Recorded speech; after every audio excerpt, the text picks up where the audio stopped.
திருப்போணத்துல ஆர்ப்பாட்டத்துக்கு நாங்க அனுமதி கேட்டு முதல்ல அனுமதி கொடுத்துட்டாங்க. நாளைக்கு ஆர்ப்பாட்டம்னு உறுதி செஞ்சிட்ட பிறகு திடீர்னு ஒரு மணி ரொம்ப மிக அதிகாலையில அதை மறுத்து கொடுக்குறாங்க. அதுக்கு சொன்ன காரணம் கண்டந்தேவியில தேரோட்டம் இருக்குது, அங்க இருக்கிற காவலர்களை நாங்க அங்க குவிச்சிருவோம். நாங்க இதுவரைக்கும் எந்த போராட்டத்திற்கோ கூட்டத்திற்கோ அனுமதிதான் கேட்கிறோமே ஒழிய பாதுகாப்பு கேட்கல. என் சொந்த நாட்டுல எங்களுக்கு என்ன பாதுகாப்பு? நாங்க தான் இந்த நாட்டுக்கே பாதுகாப்பு. எங்களுக்கு என்ன பாதுகாப்பு? நாங்கள் காவல்துறையிட்ட அதிகாரிகள்கிட்ட கேட்கறது அனுமதிதான், பாதுகாப்பு அல்ல. பெர்மிஷன் தான் கேட்கிறோம், ப்ரொடெக்ஷன் கேட்கல. அதனால அங்க நீங்க சந்தை இருக்கு கூடிருவாங்க, நீங்க வந்தா பெரிய கூட்டம் வரும், உங்களை பாதுகாப்பு கொடுக்க முடியாது. நான் கேட்கல. இப்ப அனுமதி மறுத்தாலும் ஒண்ணும் இல்ல, நீங்க மறுத்துக்கிட்டு இருங்க, நான் தடையை மீறி நடத்துவேன், நீங்க வழக்க போடுங்க, சிறையில வைங்க, அது பத்தி எனக்கு ஒண்ணும் இல்ல. ஆனா இது அது காட்டாற்று வெள்ளத்தை நீங்க என்ன பண்ண முடியும்? சும்மா கற்களை போட்டு குவிச்சு தடுக்கிற முடியுமா என்ன? அதுக்கெல்லாம் நான் நாளைக்கு குறிச்ச வரையும் ஆர்ப்பாட்டம் நடக்கும், அது நடக்கும். அது இந்த இவ்வளவு பொறுப்புணர்வோடு அங்க சண்டை நடக்குது.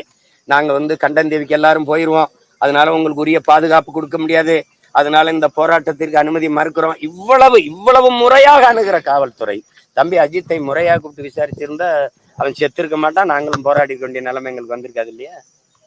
இப்ப காட்டுற இந்த முறை, உங்க நேர்மை, ஒரு நியாயமான அணுகுமுறை, இதையெல்லாம் அவனுக்கு விசாரிச்சு காட்டிருக்கலாம்ல. 1000 கேள்வி வச்சிருக்கேன். அது நீ அங்க இல்லைனாலும் ஒரு ஒரு ஒரு மொட்டை மாடியில் ஏறினாலும் பேசிடுவேன், நீ எனக்கு ஒண்ணும் பண்ண முடியாது.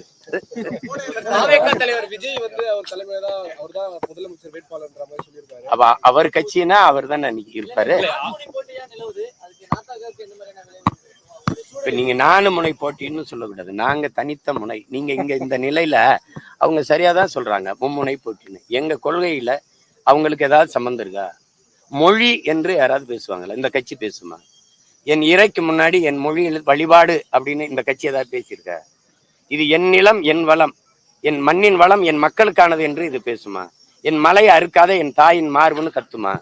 மண் அல்லாத என் தாயினுடைய நதிங்கிறது என் பூமி தாயின் ரத்த நாளங்கள், அதை சிதைக்காதேன்னு இது பேசுமா? தம்பி நீங்க தான் கேள்வி எழுப்புனீங்க, ஏதாவது இந்த கட்சி பேசுமா? ஏதாவது என் நிலம், என் வளம், என் மக்களின் நலன், எதையாவது பேசுமா? அவங்க கட்சி வாக்குக்கு காசு கொடுப்பாங்க, வாக்கை பற்றி கவலைப்படுவாங்க. நான் மக்களின் வாழ்க்கை பற்றி கவலைப்படுவோம். அவங்க ஓட்டை குறிவைப்பாங்க, நாங்க நாட்டை பற்றியே கவலைப்படுவோம், சிந்திப்போம். எங்களுக்கு அவங்களுக்கும் 1000 கிலோமீட்டர் தூரம் இருக்கு. அதனால அவங்க 3 பேருக்கும் போட்டி, எங்களுக்கு இந்த நேரத்தில் போட்டியே கிடையாது. அது சரியாதான் சொல்றாங்க. கட்சி தொடங்கும் போது 2010 இந்திய திராவிட கட்சிகளோடு எந்த காலத்திலையும் தேர்தல் உடன்படிக்கை இல்லைன்னு சொல்லி இதுவரை கடைபிடிக்கிற 4 தேர்தல் பொது தேர்தலை கடந்திருக்க 5வது முறையும் ஒரு அரசியல் இயக்கம் உலக வரலாற்றில், இந்திய பெருநாட்டின் வரலாற்றில், தமிழ்நாட்டின் வரலாற்றில் 4 முறை தோற்று, உள்ளாட்சி தேர்தலையும் தோற்று, எல்லா இடைத்தேர்தலையும் தோற்ற பிறகும் துவளாமல் 5வது முறையும் தனித்து 234 போட்டி போடுதுன்னா அது ஒரே ஒரு அரசியல் இயக்கம் தான் இருக்குது, நாம் தமிழர் கட்சி.